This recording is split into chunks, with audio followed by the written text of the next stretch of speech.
Today I'm going to be servicing my mini arcade for the very first time. It's been in there for a month and I'm so excited to see what happens. Make sure to stick around because I'm pulling hundreds and hundreds of dollars out of these machines. Let's just get right to it.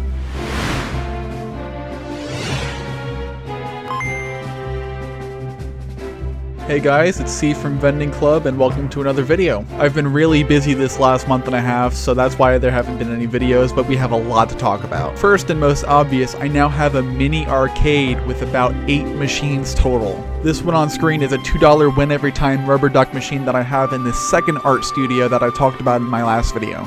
And because it's a win every time machine, I wouldn't expect too many quarters, but we always gotta check. Especially because it's $2, you usually see people using 2 1s or 1 5 and a 1 to put in plays. And yeah, that's about what I thought. Disregarding that, we're gonna go over to the dollar bill acceptor and see what's in there. And since it is a $2 win every time claw machine, you don't really see many people carrying 8 quarters around, let alone near your machine. Especially if there's a credit card reader right above it that'll do just the trick and gives out bonus plays. And because this place is brand new and school hasn't let out yet, that's a pretty good haul.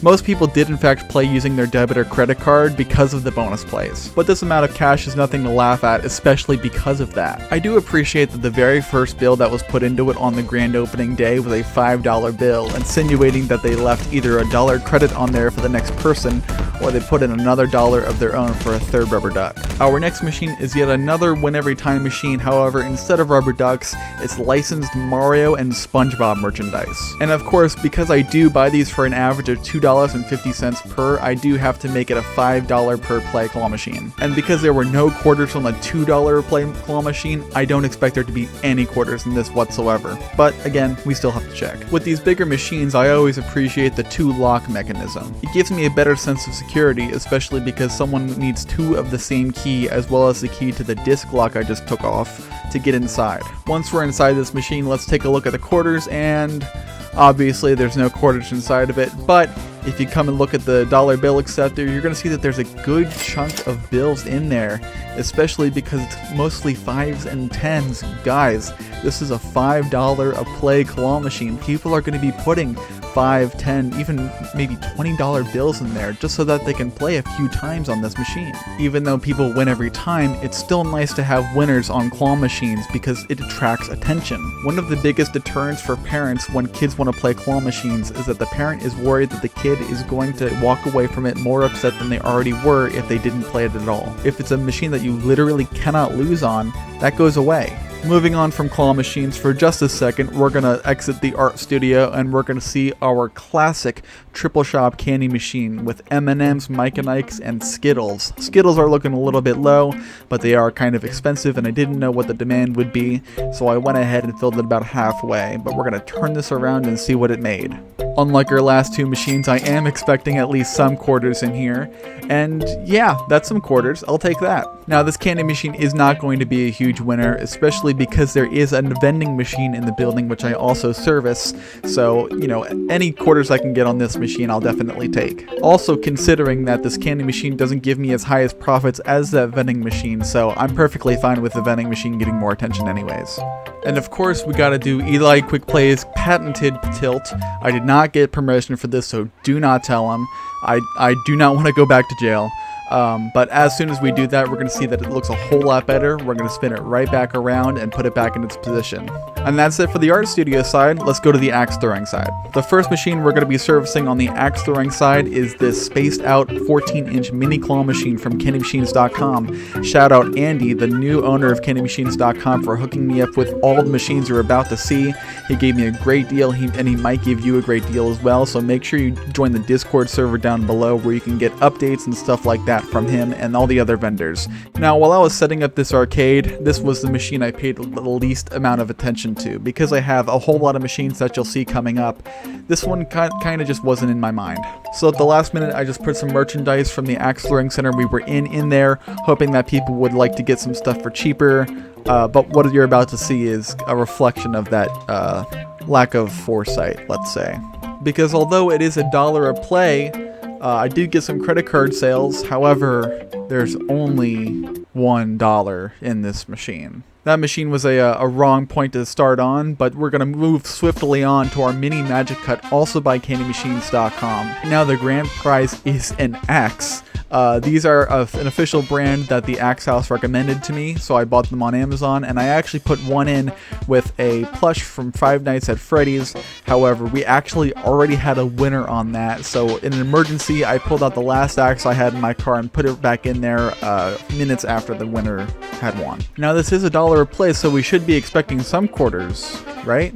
Well, ladies and gentlemen, I completely forgot that there's only 2 slots on a machine that does not come with a NIAX reader pre-installed, so I had to take out the coin mechanism and design a custom adapter. And with that being said, let's go look at the dollar bill acceptor, and hey, you know what, that's pretty good with a winner already being established and a bunch of credit card sales with that as well. And since there's already been a winner, I only have 2 more axes, so I'm gonna run out of ideas for prizes. If you guys have any ideas about what I can put in here, maybe a Nintendo Switch, maybe a power tool of some caliber, leave it down in the comments below, and the most liked comment in the next month I'll put in there and I'll make a video on it. So make sure you leave a comment down below and make sure you're subscribed. You gotta join the club to figure out what prize I'm gonna put in there next. It's absolutely free and you can unsubscribe at any point if you change your mind. Not to mention that it helps me out a bunch with making these videos and staying motivated. Next up, we have the Quick Play Key Catcher. It is 25 inches long and 25 inches wide. It is the biggest claw machine I currently have in my array, and I have mostly good stuff in here. Mario stuff, I have Avengers, Marvel stuff, but I also have some Squishmallow 5-inch clip-ons that I have. And again, because this stuff is pretty expensive, those clip-ons can go for like $5 or $6 alone. I do have it at $2 a play. One of the things I really like about this claw machine is that it opens from the side instead of the front. It really allows for more space on the front to put all the coin necks, all the dollar bill acceptors and stuff, and the immense amount of storage space I can put in there for my Windex, my paper towels that I'll use throughout this entire route. It also brings in a lot of money, so that definitely helps for me to justify having it. If you saw from the opening clip of this machine, you saw that 2 of the 4 prize lockers were already won in that first month. And again, most of the sales were through the credit card reader, but you can see here it did really well with cash. You're going to see a mix of ones and bigger bills, so that's why it doesn't seem like it fills up the magazine as much, but you're looking at a good chunk of change here. It was so good in fact that I almost forgot to check the quarters, so if we check those, you'll see about the $2 in there. Pretty good, especially because the other $2 machine that I have didn't get any quarters. If you want to see me filling these machines and actually servicing them rather than just taking out the money, let me know down in the comments below. I'm in here a few times a week, so it's really easy for me to fill it as I go on. But if you guys want to see me just leave it alone for a week or two and then come in and fill it, let me know. I'm totally down to do that. Just let me know down in the comments. And for our last arcade game, right before our vending machine, we have the boxing machine. This is a really good moneymaker, especially in adult entertainment places. I'm talking bars, axe throwing centers, all sorts of stuff. This upcoming summer, I'm going to predict that this is going to be the machine that makes the most money overall, gross and net revenue. So let's just take a look at the quarters real quick.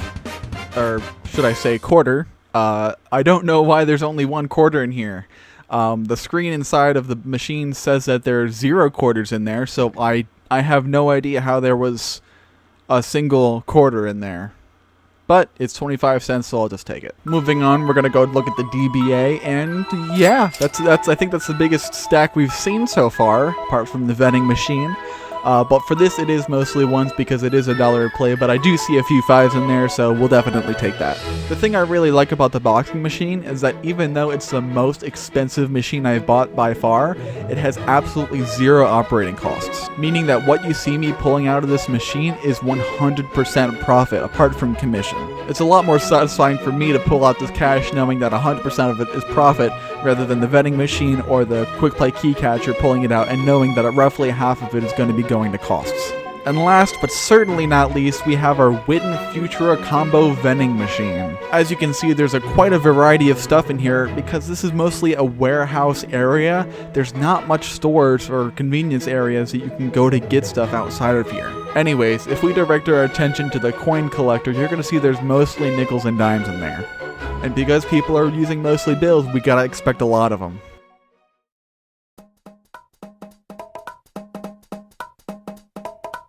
So let's just say that I'm glad that they convinced me to put a vending machine in here. Now I know what you're thinking, why is there a $20 bill on a vending machine? Well, for the first grand opening days, there was a huge event with a lot of vendors that needed to use the vending machine.